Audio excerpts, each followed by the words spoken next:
Questo nesso consonantico può creare diversi problemi agli studenti di italiano, sia nell'articolazione del suono, sia nella scelta della pronuncia corretta. Perché la successione di queste due lettere non si pronuncia sempre allo stesso modo. Per esempio, come pronunci questa parola? Foglio.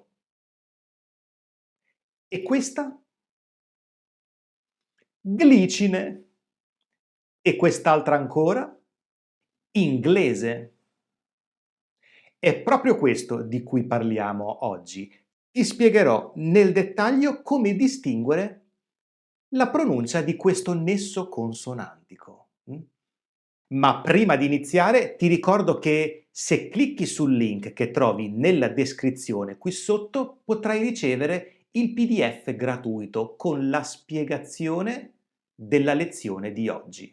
La riceverai gratuitamente e direttamente nella tua casella di posta in pochissimi minuti. Clicca sul link nella descrizione qui sotto e se non lo hai ancora fatto puoi iscriverti al mio canale cliccando sul bottone iscriviti per non perderti neanche un video che pubblico qui. Ma cominciamo con il suono più classico che corrisponde al nesso consonantico di cui parliamo oggi. Sappiamo come si pronunciano queste parole, no? Gli, figli, raccoglitore. La successione delle lettere G, L si pronuncia gl quando è seguita dalla vocale I e in questi casi la I mantiene il suo valore vocalico. Si pronuncia, la sentiamo. Figli, raccoglitore. La senti? Ci sono dei casi in cui questa I è inglobata nel suono gl. E questo succede quando è seguita da un ulteriore vocale, come aglio, non diciamo aglio, aglio o consiglio. Quindi la successione delle consonanti GL si pronuncia gl quando è seguita dalla vocale I e la I è inglobata nel suono gl quando dopo c'è un ulteriore vocale. Ma prima di passare alla seconda pronuncia di questo nesso, come pronunciamo questo suono che è molto difficile anche per altri italiani, anche per il sottoscritto? Io ho avuto molte difficoltà nell'articolazione di questo suono e anche adesso devo sforzarmi tantissimo per pronunciarlo correttamente e spesso non mi viene. Spesso per imparare a pronunciare il suono gl si comincia con la pronuncia del suono l di limone. L'apice, la punta della lingua, tocca i denti superiori. Limone. E la lingua quindi è curvata verso l'alto, no? L. Per pronunciare il suono gl, il movimento parte sempre dall'alto, ma il dorso della lingua striscia sul palato e la punta va verso il basso. Gl, gl. Quindi la lingua striscia sul palato, si curva verso il basso. Gl, aglio, sbaglio. Per esercitarsi all'inizio si può pronunciare proprio il suono L e poi far strisciare la lingua sul palato, come aglio, aglio.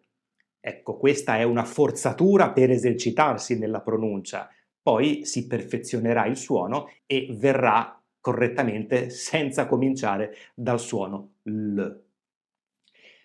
Ma prima abbiamo detto che ci sono alcune parole in cui la successione delle consonanti GL si pronuncia come due suoni distinti. È il caso di globo, inglese, deglutire. Io sto deglutendo adesso. Perché pronunciamo il nesso consonantico come due suoni, gl, inglese, deglutire? Perché è seguito da una vocale diversa dalla I, dalla O, dalla U, dalla A, dalla E. Quindi quando le consonanti GL sono seguite da una vocale diversa da I, mantengono il loro suono distinto, inglese. Abbiamo due suoni distinti anche in questi casi. Glicemia, glissare. Qui c'è la vocale I. Perché pronunciamo glissare o glicemia e non glicemia? Perché si trova all'inizio della parola. Fanno ovviamente eccezione l'articolo o pronome gli e i pronomi che ne derivano, come glielo, gliela, gliene e così via. Ma quando abbiamo il nesso formato dalle consonanti G e L più la vocale I all'inizio della parola, generalmente abbiamo due suoni distinti. Glicemia, gl. E infine abbiamo parole come anglicano,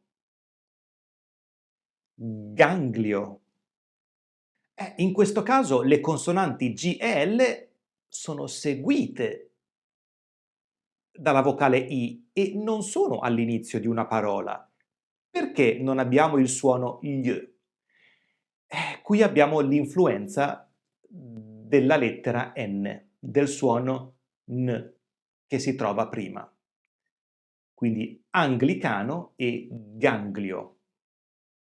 La N quindi modifica l'articolazione del suono e quindi non potremmo dire anglicano o ganglio. Quindi gl anche in questo caso. Abbiamo visto quindi che questo nesso consonantico in italiano può avere due pronunce diverse e abbiamo visto anche quando si pronuncia in un modo e quando si pronuncia in un altro. Ma non ti preoccupare perché con l'esercizio si arriverà a pronunciare il suono gl correttamente e soprattutto, come ti ho anticipato prima, potrai scaricare gratuitamente il PDF gratuito in cui ti spiego tutto nel dettaglio per iscritto. Clicca sul link qui sotto per riceverlo. Grazie mille per la tua compagnia e ci vediamo prestissimo.